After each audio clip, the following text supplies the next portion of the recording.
And it's BBOR Black Box Online Radio, coming to you from West Virginia at heart and from around the globe. Okay, hello, how is everybody doing today? And firstly, thank you for starting your morning with Black Box Online Radio. In this episode, I'm going to be discussing some things that are relatively new to the channel, but they have been mentioned before. Going to be talking all about UFOs, the mysteries of space, and the case for extraterrestrial life. So, firstly, I would like to give a big shout out to BBOR follower Batman66, who made a specific request by saying that he wanted to hear something about the WOW signal. And also a shout out to Richard Grinnell, who made the request to hear some things about the mysteries of space. Number one, the WOW signal was discovered in 1977. I mean, discover is hard to say. By using telescopes and recording data, there was a set of radio waves, for lack of a better term, that was documented that seemed to show a very, very strong concentration of activity. And it shocked somebody so much that he wrote the word wow next to it with a giant exclamation point. Firstly, good morning, Ruth, and good morning, Melissa. How are you two doing? And then some people think that this is a radio signal from another world. Have you ever seen the movie Independence Day? Do you remember how that begins? I know it's got a bunch of stuff with Will Smith trying to save the world, but it begins with people listening and observing and encountering data that says this could be a radio signal from another world. And believe it or not, I actually think that that's a strong possibility that the WOW signal was indeed a documented radio signal from another planet or another type of alien life form. I'm not 100% certain of that because it remains to be somewhat of a mystery. When I said another type of alien life form, I mean, it doesn't have to come from a planet. It could come from things like a space station, but an advanced civilization that could be somewhere in a different part of the universe, in a different part of the cosmos. And there, of course, are skeptics. And throughout this episode, I'm going to be talking about all types of skeptical responses that people have. One of the theories that I've read about a skeptical response to the WOW signal being from not being from aliens was that it was actually an earthbound, or it was an earth created radio message that bounced off a satellite or some other type of space object, and then that's why it has a bizarre pattern. But a key thing that I found in almost all sources, they want to share stuff with us, is that the WOW signal does not contain an exact piece of language to the best of our knowledge. Instead, the numbers and letters that are used to document it are showing an intense level of, well, radio frequency. I mean, I don't want to misstate any words because I'm not a scientist. I'm just somebody who reads about things online. But I do think that that could be somewhat credible as coming from aliens. For the following reason, when we learn about exoplanets, when we learn about planets that could possibly contain life that are outside of our solar system, we send radio signals. We send radio transmissions. I remember when I was probably about a teenager, they discovered an exoplanet that they thought could have been in the habitable zone, meaning it could contain water. And they sent out a radio signal that was probably going to take about 20 years to arrive. And I'm like, well, if people are doing this on Earth, it's possible that the aliens are doing similar things. Hey, lambda, lambda, lambda, tri-lam, hey, how's it going? Now, as far as other civilizations out there, are there actually alien civilizations? There's something called Fermi's paradox, and that is that based on how fast earthly civilizations formed, based on how fast we were able to build cities and societies and things like the Great Pyramids, unless they came from aliens. The answer is aliens, right? No, but based on how fast earthly cities were able to form, then the entire galaxy should have been colonized. I mean, we're talking about things like civilization might be 6,000 years old, 9,000 years old, 12,000 years old. And we went from 12,000 years from the Stone Age, from cavemen, to going to the moon in 1969 in 12,000 years. Based on that level of advancement in human development, the entire galaxy, the entire Milky Way galaxy should be colonized. We should have interactions with other star systems and other types of life forms should be everywhere. And that's called Fermi's paradox because we don't experience any of that. Number one, what if there actually is some type of intelligent life out there? We just haven't discovered it. Number two, what if there are other types of life forms that a lot of people don't really think about? Number one, this is going to be real exciting. I guarantee you, this is going to be real exciting. Bacteria. Could be something like that. There could be like the bacteria that's on Mars or something, on the polar ice caps or something like that, or in one of the moons off of Jupiter. There could be some life form like that. Or what people also talk about is, you must have heard the term about how when a star is alive and a star can die, the birth and deaths of the star. And some people think that there might actually be some biological material that exists within stars, even our own sun. That could be a form of life that is outside of not only our solar system, but found in numerous different stars. Hey, Ray Grant's in the chat. Ray Grant says Fermi's paradox is from the summer of 1950. Way back when. I wish I'd been around for the 50s and 60s, mostly to just be a casual observer.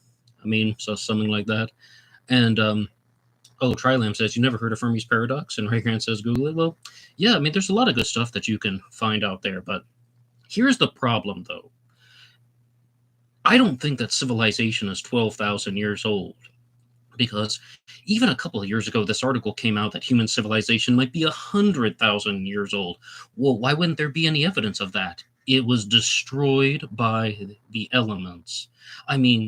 They're uncovering new remains now that have been buried farther and farther down in the Earth's crust that we just haven't discovered yet. So I don't really think that civilization is 12,000 years old.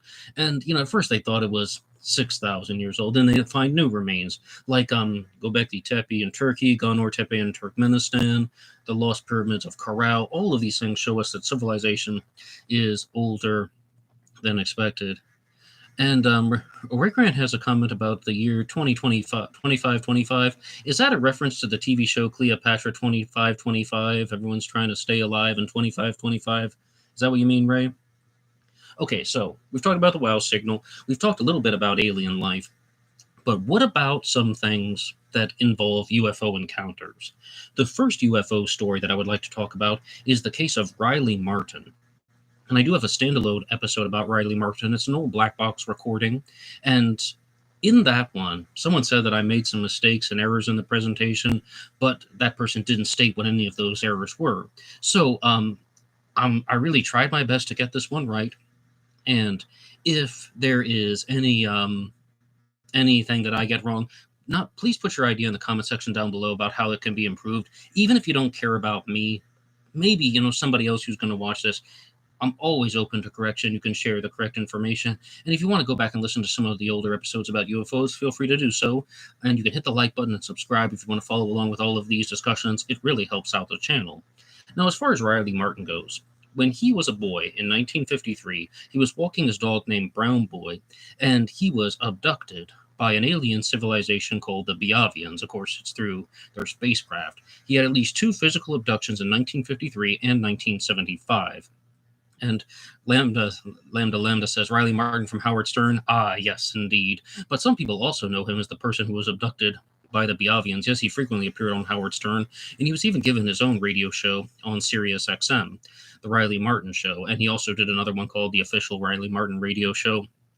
Riley, right?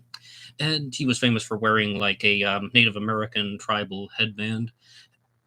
So he has at least 2 direct encounters with the Biavians, and the one that he befriended the most was named Okwantanjin Wan, otherwise known as Tan, and the title of Riley Martin's book was The Coming of Tan.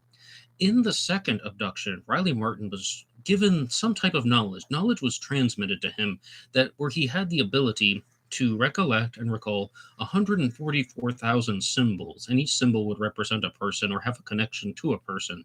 And when he appeared on national television in the United States, where he was from, of course, he said that he could draw these symbols without fault. This is stuff that was created by the Biavians that he could recreate using his own artistic abilities. Now, here's an issue. Riley Martin claimed that he was abducted.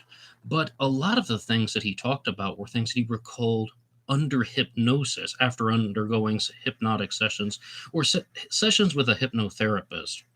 And Riley Martin got into some legal issues with SiriusXM. And what was the guy's name? Tim Sabian. He was the person running the operation who asked Riley Martin to go to a public therapy session. And Swedish Chef is here. Hey, how's it going, Swedish Chef? Hope you're doing well these days.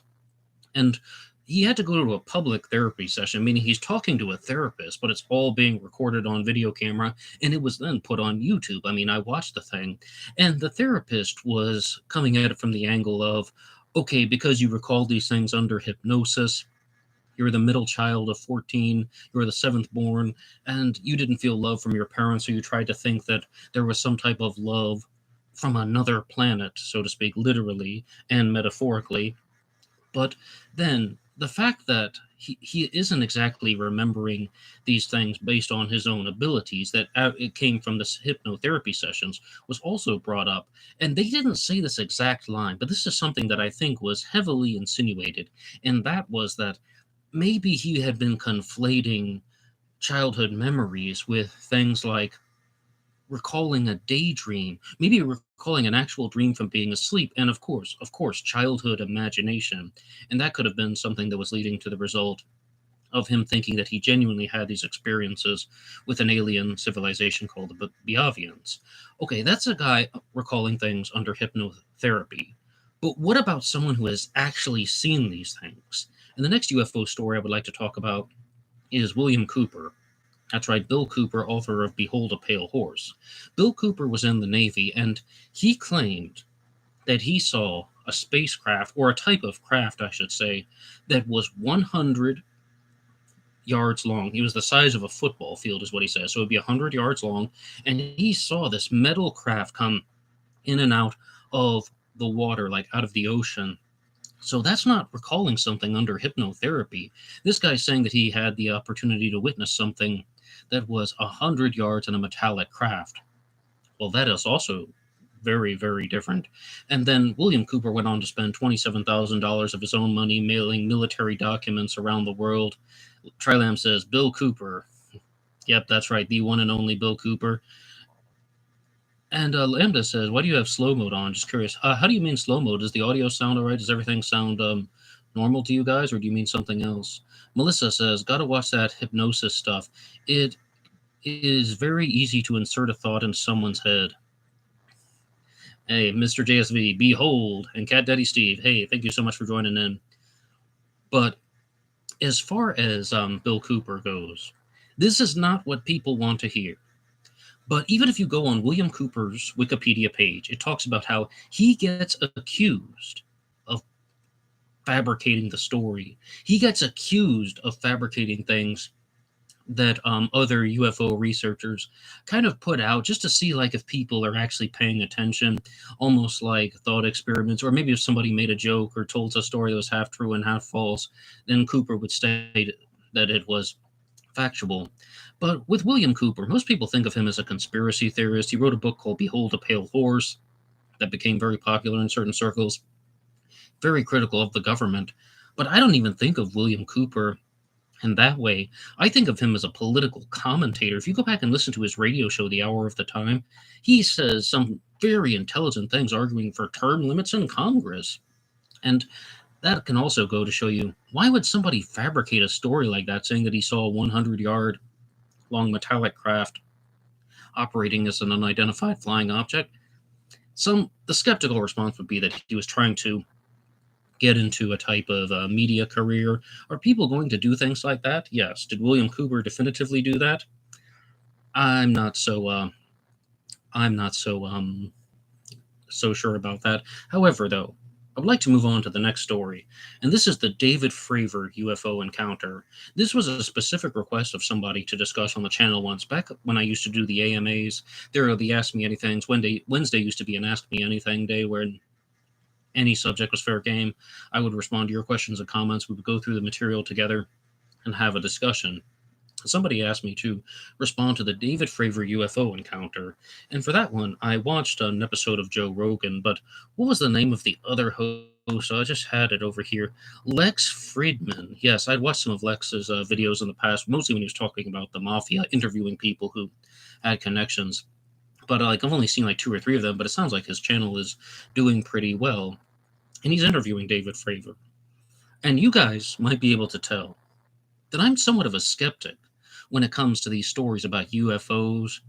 And I'm somewhat of a skeptic when it comes to these encounters that people are having. Melissa even brought up a good point in the chat already, saying that with hypnosis, and hypnotherapy, ideas can be inserted into people's minds. I've even read stories about how people actually go to the hypnotherapist to do that. Under hypnosis, they try to convince themselves of things that are not true. And those are mostly like the grifters and con artists out there. They want to believe it themselves and they want to live it themselves. And as far as David Fravor's encounter goes, I was, listening to him tell the story again. Number one, he was a naval pilot. Number two, he not only saw this unidentified flying object, he had the ability to chase the unidentified flying object. Again, naval pilot, he's in a jet. And number three, somebody else was able to record a piece of media of this. And you can't make out definitive features, but this story is what is known as the Tic Tac UFO incident. And if you ever see any pictures or you watch the video, it's something that's almost Tic Tac shaped, pill shaped. That's why it gets the name, where it has round edges, but it's elongated. And based on the amount of time that this naval pilot, as well as multiple other people, spent observing this unidentified flying object, I could not think of a single skeptical response. At that point, it's not a weather balloon. And David Fravor is also very clear to note on that day, they had completely clear skies. He said you could see all the way to the horizon. And they actually began to notice it because they were looking down at an odd formation in the water that was beneath the unidentified flying object. And that's definitely a UFO. They don't know what it is, but it's not going to be something like a weather balloon at that point, or some other similar things like that, or a piece of earthly made thing like that. It's not just like a satellite that fell out of the sky or something like that, if they have this amount of time to observe it and get media of it. But I watched the video back in 2021. I couldn't think of a single skeptical response. I was genuinely stumped. So I heard him tell the story again today, and I was also genuinely stumped. I really have no idea what that was. And some people say that that is the strongest case in all of ufology, the strongest case for extraterrestrial life. Yes, you have the wow signal, but in terms of UFO encounters, that one is the most likely to have been true. Melissa says, the Tic Tac event is one of the most convincing encounters that has been brought to the public. Totally agree. Yep, it's widely discussed. Ray Grant says it is known as the Nimitz encounter in 2004. Yes, that's because was the name of the was it the aircraft carrier Ray that was named the SS Nimitz? And Omar says, why do almost all UFO sightings happen in the U.S.? Oh no, not at all. These things happen all over the world, and people follow. Well, even something like William Cooper's.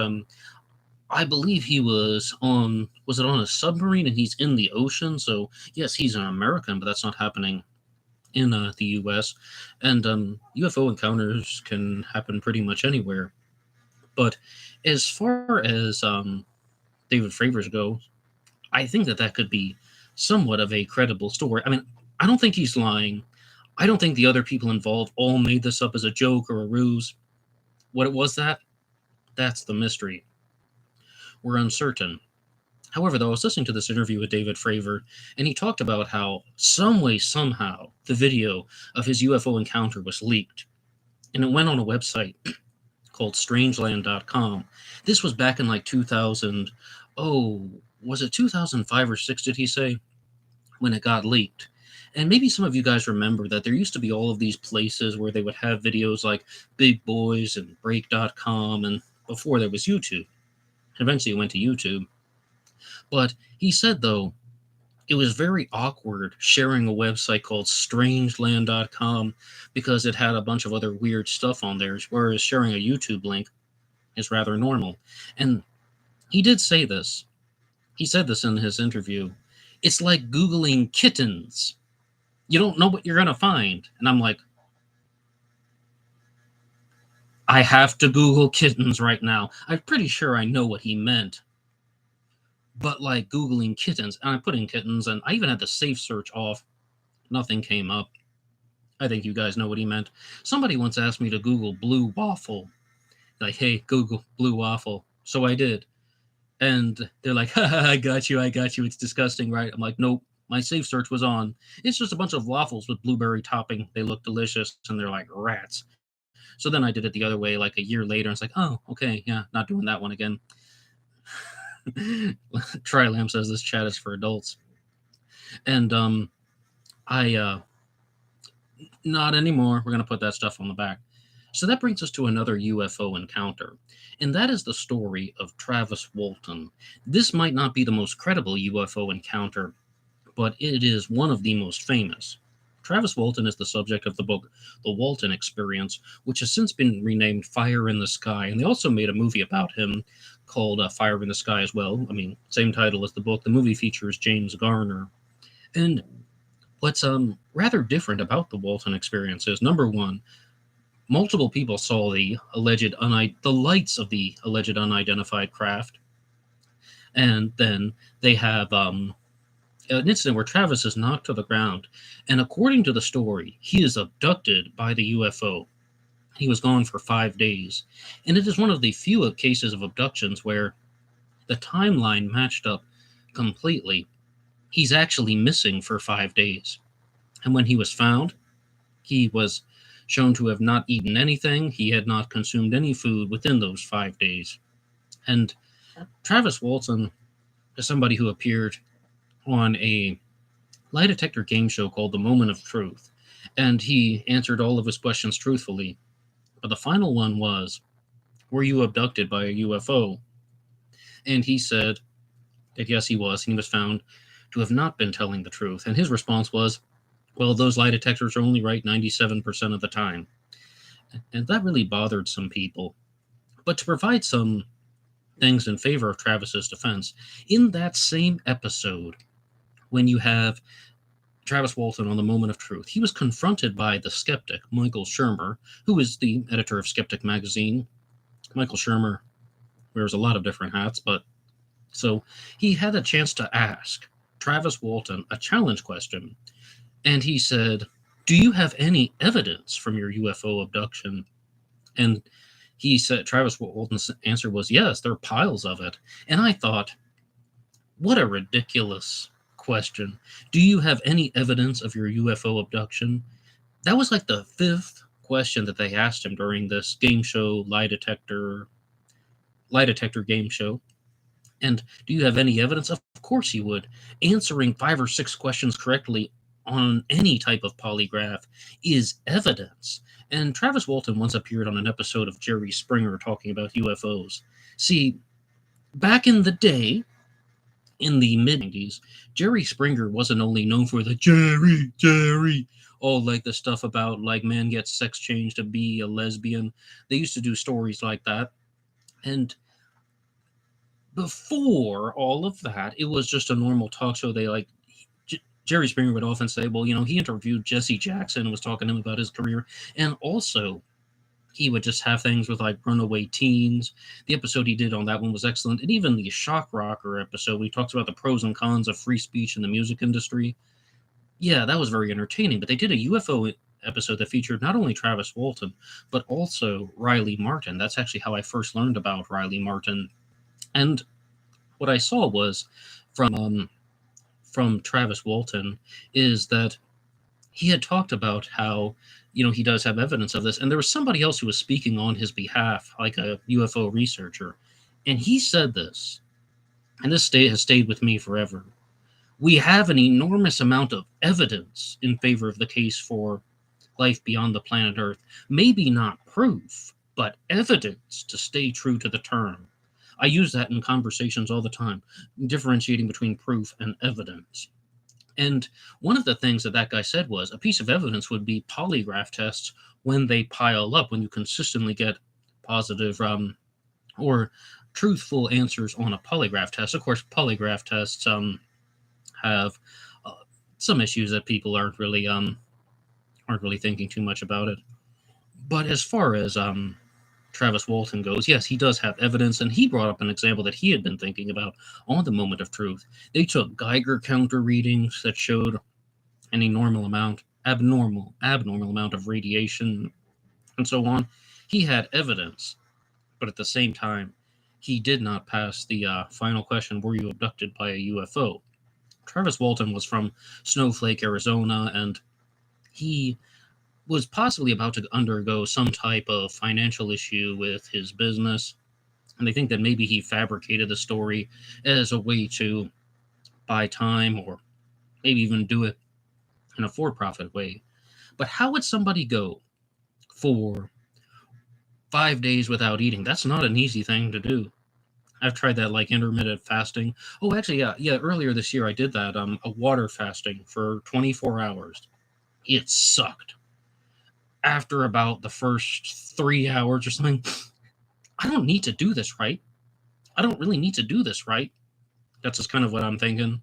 And 5 days without eating, that's not an easy thing to do. And I kid thee not. This is the real response that was written out on somebody's blog once when they said they thought that Travis Walton was able to go 5 days without eating by doing drugs the whole time. I know nothing about drugs. I've never done drugs. I've never even smoked marijuana, not even once. I thought marijuana made you hungrier. It must have been a different type of drug or something like that.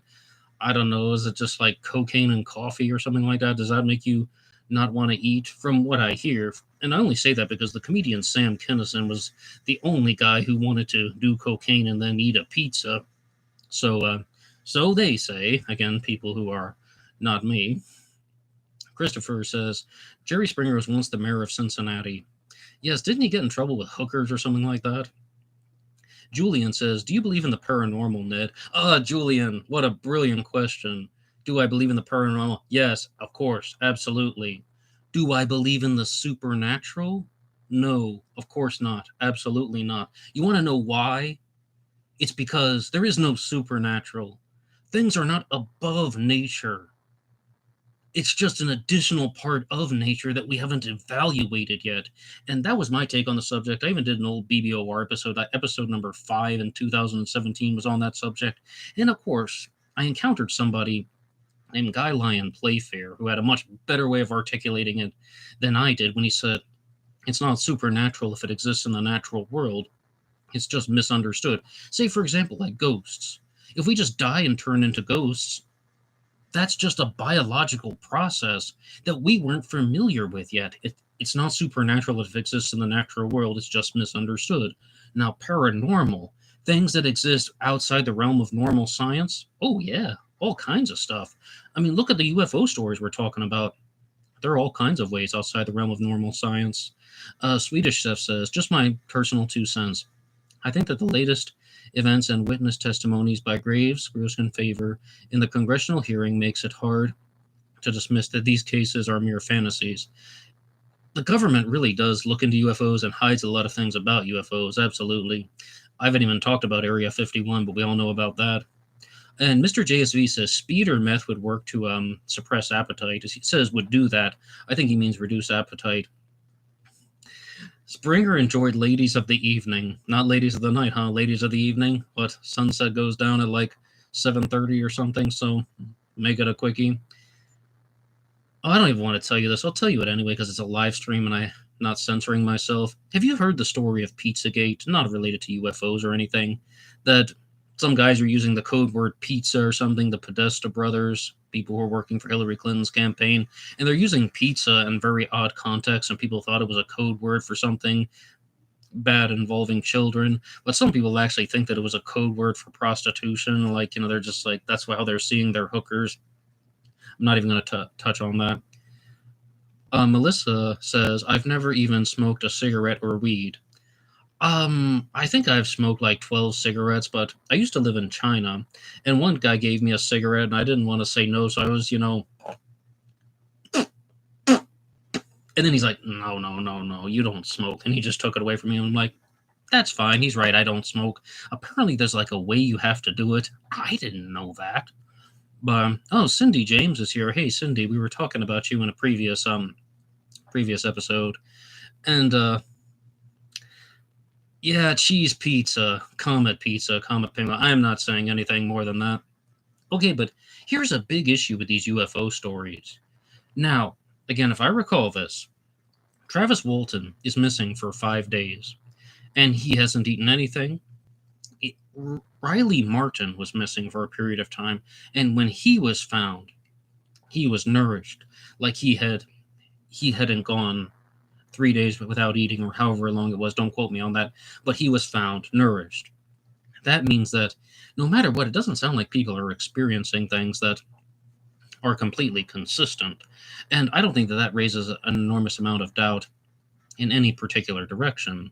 But out of all of these people, other than Travis Walton, I don't think that they are lying. Like, say, for example, Riley Martin, I don't think he's lying. David Fravor, absolutely not lying based on how his story is corroborated by other people. William Cooper, 50-50. Because, as I said, he was accused of, well, plagiarizing other people's UFO work. So that leaves room for doubt. But Travis Walton, yeah, overall, I think that there is some type of reason to doubt Travis Walton for the particular reason that I'm not a body language person, but I remember being definitely bothered by Travis Walton's body language on The Moment of Truth. Again, I don't overanalyze everyone's body language, but have you ever heard the phrase extreme deception indicated, where what he would do is he would get like really nervous and then he would answer very confidently, like, do you have any evidence of your UFO claim? Oh, oh yeah, there's piles of it. Like it was almost like he was trying to deceive people with his body language, trying to just add into the mental manipulation. Now, did he do drugs for 5 days? I don't have any way of confirming that. But that's something that definitely bothered me. Like, have you ever just heard a story that somebody is telling you and you think, that sounds really weird and I don't think that you're telling the truth? Now, Cindy says, I never knew Riley went missing. Again, that was the episode where somebody claimed that I misstated the details. If I did misstate anything about Riley Martin's abduction, please correct me down below. And what about the communion guy that Christopher Walken played? Oh, I'm not familiar with that one. Ross says, did you buy one of Riley's symbols? No, I didn't, but, I wish that I had, because did you ever listen to the Riley Martin radio show? I mean, the Riley Martin show on Sirius? I didn't listen on Sirius, on YouTube, of course. Riley Martin did something for me that was better than one of his symbols. He taught me how to cook a Thanksgiving turkey when you don't have an oven. That's some secret alien knowledge, right? Right? We're talking interstellar radiation, right? No. You just cut the turkey into pieces and you put it in a pot on the stove. But Riley Martin taught me how to do that. So, very valuable. And Cindy says, really, I think Travis went on Rogan's. You mean Joe Rogan's show? Oh, sure. And I would talk to Travis Walton. I mean, even though I've expressed doubts about his story, I don't know that 100%. I would want to hear his story. And absolutely, I would want to interview Bill Cooper, even though Bill Cooper's passed away, of course, and he died in a more or less a shootout with the police. But he had so many ideas that he shared in Behold a Pale Horse and on his radio show. And I mean, definitely an insightful person. If somebody's a proven fraud, no, they wouldn't be coming on Black Box Online Radio. But if they, I mean, all of these UFO stories are unconfirmed to a certain extent, right? So, I mean, yes, I would definitely talk to Travis Walton, but Joe Rogan also has a lot of different types of people from all sorts of backgrounds, and Joe Rogan and I also get a similar type of heat. The difference is he makes an enormous amount of money and I don't. But for not being tougher on people, not being harsher on the guests and so on, not asking more abrasive challenge questions. But I totally get it because, I explore other people's ideas. And since I've been doing the interview series here on this channel, it's really not been about trying to destroy anybody's theory or research or observations. They're just like trying to make a mockery of anyone. It's really just about asking additional questions so the person can share their ideas, present the platform, and of course you want to ask some things for clarification, or if there is something that is maybe genuinely a falsehood, you can call that out, but it doesn't have to only be about destroying people's ideas. And David Griffin says, who was the guy that got the burn marks on his stomach and chest from a UFO, supposedly? Oh, I know who you're talking about, but his name has escaped me. Oh, you're saying that that was the Falcon Lake UFO incident? And yeah, I think I remember that one. There's also one guy that lost 3 fingers on one of his hands in a shootout with aliens and such. Very weird stuff.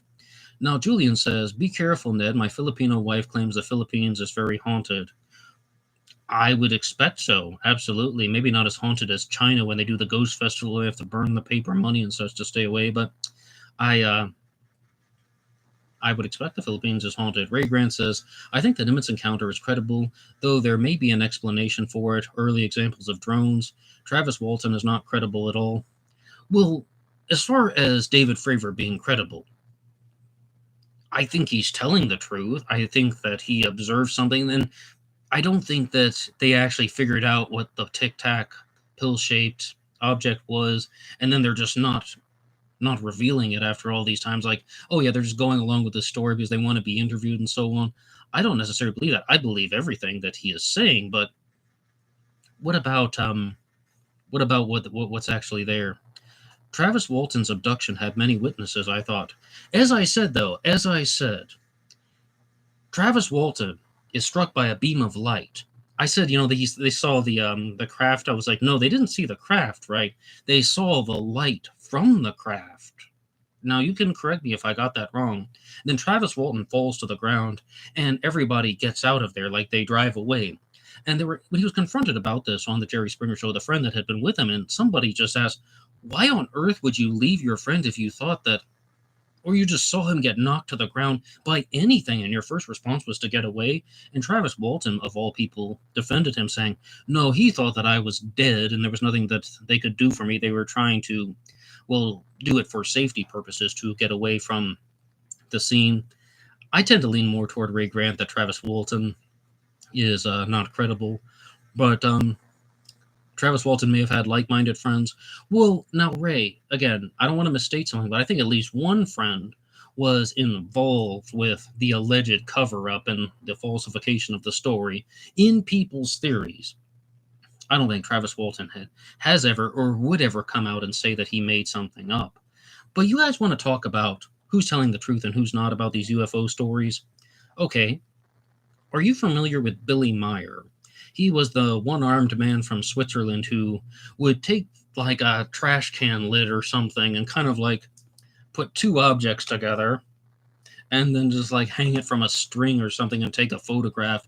Very, very obvious sculptures that he made himself, and he would say that these are UFOs, and he said that he could communicate with the aliens that are flying by the earth, and that he had some type of special relationship with them, and he gained a kind of cult following. That guy, I think, is an absolute fraud. Billy Meyer passed away, I think, right? But he would be someone that I wouldn't want to have on the show. I don't think I would have a single thing to say to him. I don't think that there would be anything productive at all. That is somebody that I just thought had absolutely no credibility. Ray says, Peter Sutcliffe got in a van with a lady of the evening. Ah, you mean that guy from Yorkshire, huh? But overall, you guys are sharing some things in the chat. But overall, with UFO stories, I think that there's a certain amount of curiosity that we have to maintain. Because somebody once presented us with the challenge question. Back when I was in college, we were sitting at the table in the cafeteria, and somebody said, which do you think is more likely to exist, ghosts or UFOs? There are 3 of us there. I said UFOs. By UFOs, I mean, it was actually ghosts or aliens. I said aliens. The guy next to me said aliens. And a girl at the table said ghosts. And the other guy and the girl just got into an argument, and I was mostly an observer. You guys can tell I'm not super argumentative, I bet. And they were talking about how the universe is so large that it's quite possible that there are going to be other types of aliens and life forms. Whereas with ghosts, we have, again, evidence that there are ghosts, but not exactly documented conclusive findings that would support that. But based on the probability of the shape and scope of the universe, the diameter of 28 gigaparsecs, that there is some type of life form outside of there, because the challenge was not have aliens landed on Earth. The challenge was not, do we have a UFO recorded on a video? It was, do just aliens exist in some other part of the cosmos? And absolutely, I side with that guy, just maybe not about how confrontational he was being. And Ross says, thoughts on Bigfoot being ghost of Neanderthal man or another extinct creature? An extinct creature. Now you're getting into the world of cryptozoology. As I understand, there was a prehistoric animal that did resemble Bigfoot. What was that thing called? Was it Australopithecus, or was that a different one? It's been a long time since I've done some of the Bigfoot stuff. I think that a lot of the Bigfoot sightings are faked.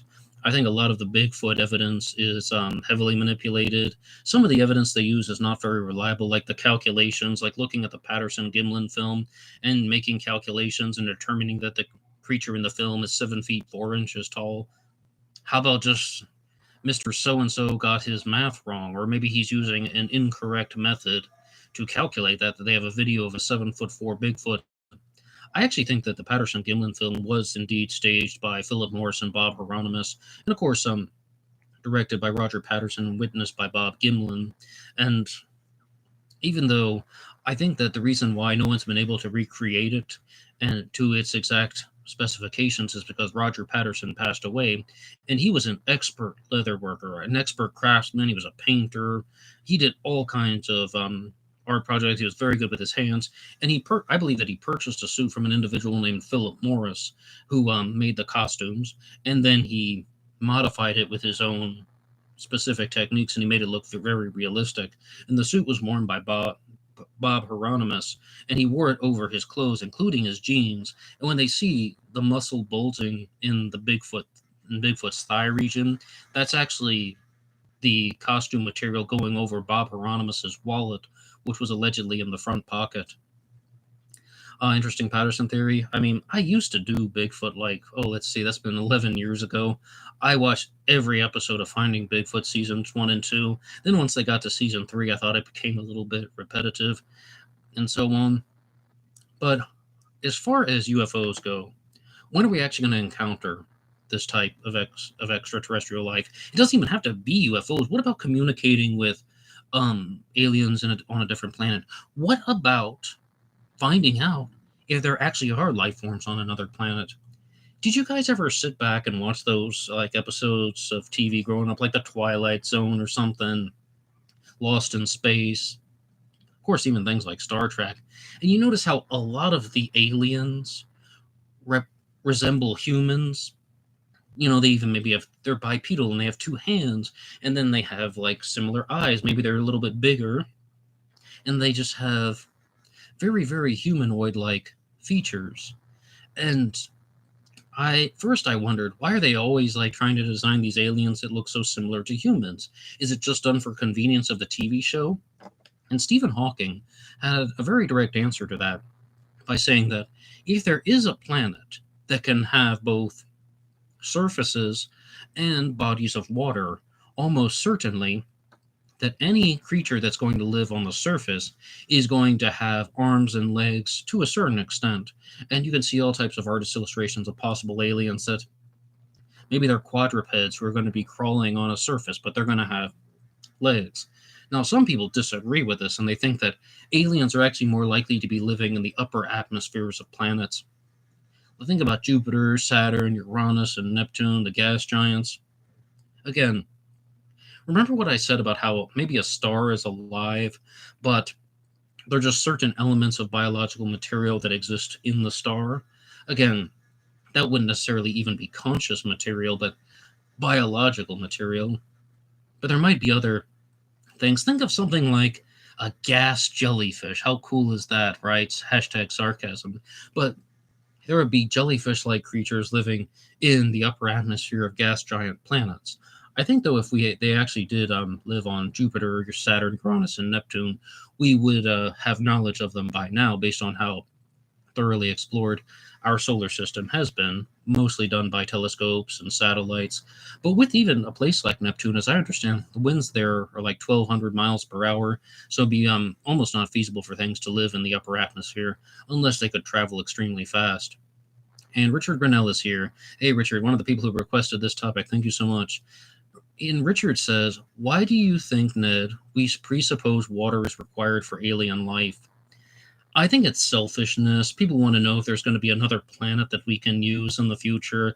And they think that, again, it's this idea that the aliens have to look like humans. And it's really only in the past several years that people are really looking at how maybe the aliens aren't even going to be like humans and so on. Maybe they're going to be something a little bit different, as said about the gas giant jellyfish or the stars. And also, people project their own ideas onto nature. Oh yes, nature is something where it's a set of existing processes, right? But people often project their own story onto nature, so people think that it has to have water. And Melissa says, the Beast of Bray Road lives down the street about 15 miles from me. The story gives me chills in the backyard. The Beast of Bray Road. I'm not familiar with that one, Melissa, but you can always send me something. I would definitely like to know more about that. Is that one of, sounds like it's going to be a little bit more like Bigfoot rather than aliens, but I'm curious. David says, there are so many planets and galaxies out there. I think there must be some form of life. Excellent point, David. Have you guys seen that photo of the Hubble Deep Field? The first photo of the Hubble Deep Field? Where they tried to take a photo of what was supposed to be just empty space. When the photo was developed, it revealed the Hubble Deep Field. Galaxies and galaxies. And I remember this back from astronomy class. We have galaxies, and then we have clusters of galaxies, and we have clusters of galaxies. And as I understand, the largest things in our observable universe are the Lyman Alpha Blob and the Sloan Great Wall, where you have galaxies that are linked together through space matter. All of the planets that could exist, all of the stars that have planets around them, there could be a planet with life. There should be a planet with life. I mean, so I think that the case for life beyond our own Earth is going to be pretty strong. And, the Beast of Bray Road is a werewolf story. I'm always down for some of that. Richard Grinnell says, do you think life is most likely in our solar system on Europa, the ice planet? Europa is a moon off of Jupiter, correct? You know, as I understand, the ocean on Europa is frozen, and I think that might be a little bit difficult to find. What I think is much more fascinating with Europa is that people talk about how they could maybe even use that as a future place for humanity, maybe first going to Mars, and then going to Europa and using that as a progression of events. Could there be life on Europa? Absolutely. And if there is a frozen ocean and so on, then why wouldn't it be possible that there could be things like bacteria or other type of microorganisms? And I really am leaning toward that it's sooner or later, people are going to talk about how the aliens are just going to be these microbes. They're going to be things like a paramecium or something like that, or some type of oversized particle they can only see with a microscope, but it still looks really, really big when you're looking at it on a microscope slide. Is there life in our solar system? I have a lot of doubts. I really think that it's going to be coming from another solar system that we're going to find. But in terms of probability in planets, right? We have planets that revolve around stars, but we also have things like free-floating planets and so on. And there's just so many possibilities where extraterrestrial life could form. Not only that, but also, what about dimensions? What about different dimensions? What about universes? What about other universes and such? I mean, you guys must have heard the theory that what is a black hole? A black hole is a fold in space-time. They often use the term fabric. It's like a tear in the fabric of the universe.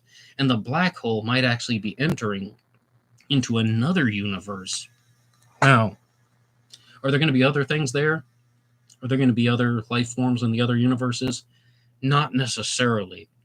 Because maybe you've heard some of these points about how that our universe has very specific conditions, and if possible, that our universe could have ended up as just a ball of hydrogen, that the only element could have existed here would have been hydrogen if the specific parameters of the universe were off. What is that thing called? The cosmological constant or something like that? So maybe you're going to go through a black hole and it's just going to take you into a universe full of hydrogen. But here's something that was shared with me once back in astronomy class, and that was that if another universe exists, it will have a different set of the laws of physics because it formed in a different way. And I would await that, like you really would think that if objects can exist in another universe and different laws of physics, it's rather mind boggling and so on. Cindy James says, "This is way over my head." No, it isn't. No, it isn't. Astrophysics or some crap like that. I don't pretend to understand astrophysics or anything, but you know what, Cindy? The stuff that gets really weird is when you talk about like the quantum physics stuff about how your actions in the future change what happened in the past. Have you guys ever looked at a model of our solar system and you thought that it looked like an atom? The atom with the nucleus and the electrons going around it, and our sun is like the nucleus and the planets are going around it.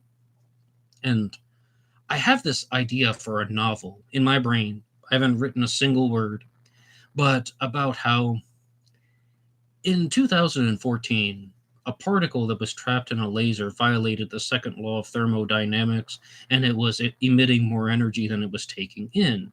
And lately, I've had this idea to write something about how, what if that particle could be a human, like, and instead of an atom with a nucleus and electrons, you got the sun, the planets going around it, and what if a human or some way somehow able to emit more energy than he was taking in, and like write a novel about what would happen to this character. And I don't even know if I should do that because I've wanted to write another White Horse Killer novel, and I also have wanted to explore possibilities of writing something more in the true crime world. This is mostly a true crime channel, and feel free to like and subscribe one more time. You can also go through some of the links in the description box. One of them is for buymeacoffee.com, buymeacoffee.com/blackboxnet88. That allows you to make a donation or contribution to support the show. And anybody who makes a donation will get a shout out on Zodiac Monday. But Cindy James says The White Horse Killer. Yes, that was the subject of my first book, Killer on a White Horse. It's a fictional story. And the reason why I wrote that novel, Cindy, was because Howard Davis is a supporter of the Zodiac Manson connection. That's the name of his book. Bill Nelson as well supports that, as well as some other people. And I was like looking at this idea of how there could be the elements of the Zodiac Killer and elements of the Manson family put together, but writing it as a fictional story about how a Charles Manson-like character could have masterminded a set of homicides. And I'm releasing the audiobook version of Killer on a White Horse on the weekends. There will be 2 episodes that will come out Saturday and Sunday. And Ray Grant says, the most likely type of star to harbor intelligent life is a Class K star. Oh, a Class K star. I'm not actually familiar with that, Ray. If you'd like to share anything else, yeah, please put that in the comment section. And planet Earth isn't even a best-case scenario for intelligent life. Our sun is a Class G star, a yellow dwarf, and the most likely type of star is the Class K star. And Cindy says, this Saturday or Sunday will I release the book? Yes, those are going to be parts...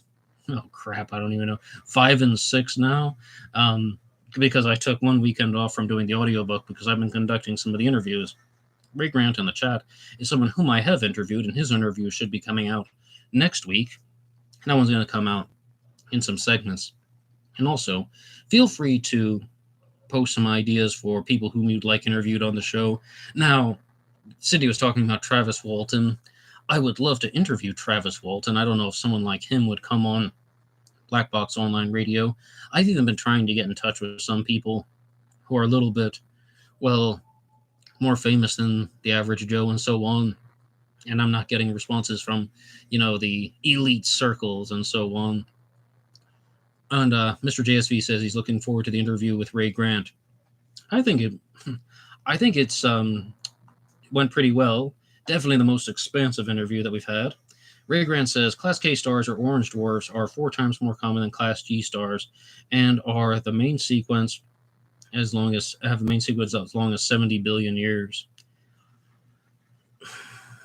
With that amount of time frame, you would think that not only would there be life, but also intelligent life.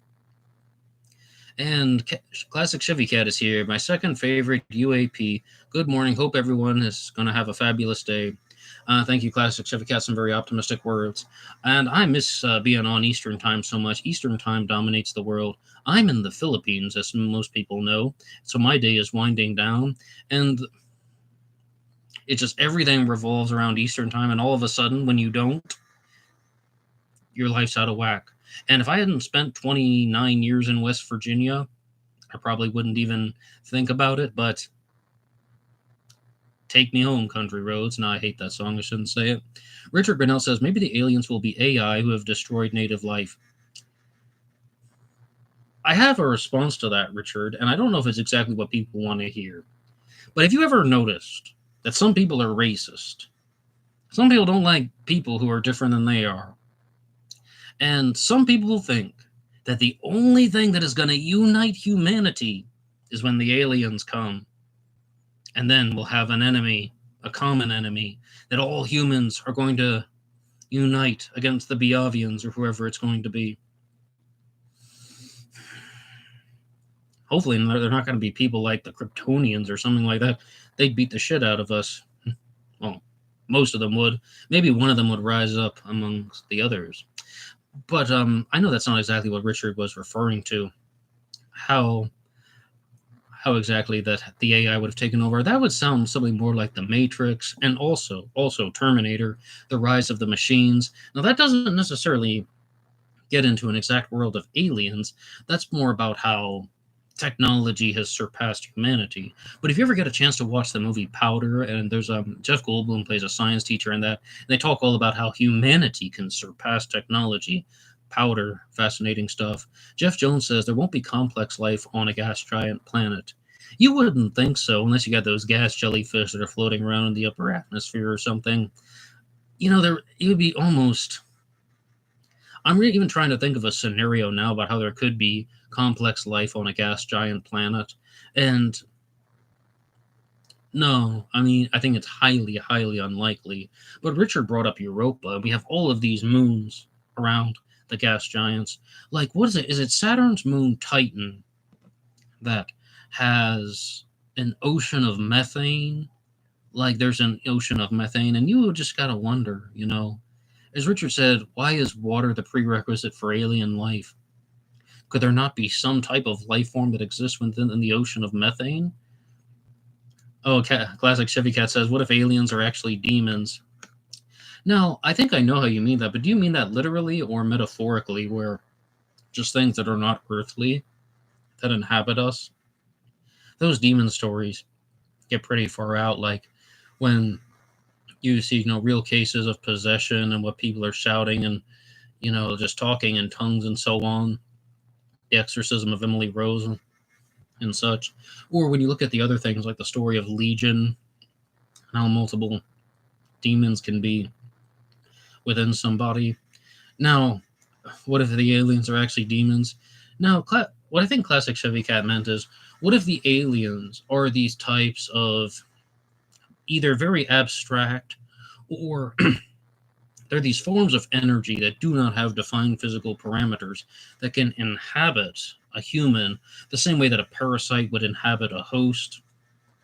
Well, what if that is the case? That would be utterly horrifying. I think then that's just going to lead to The Matrix and Terminator Rise of the Machines much more quickly. Richard Grinnell says, we may not recognize aliens because they are so advanced and unrecognizable as life.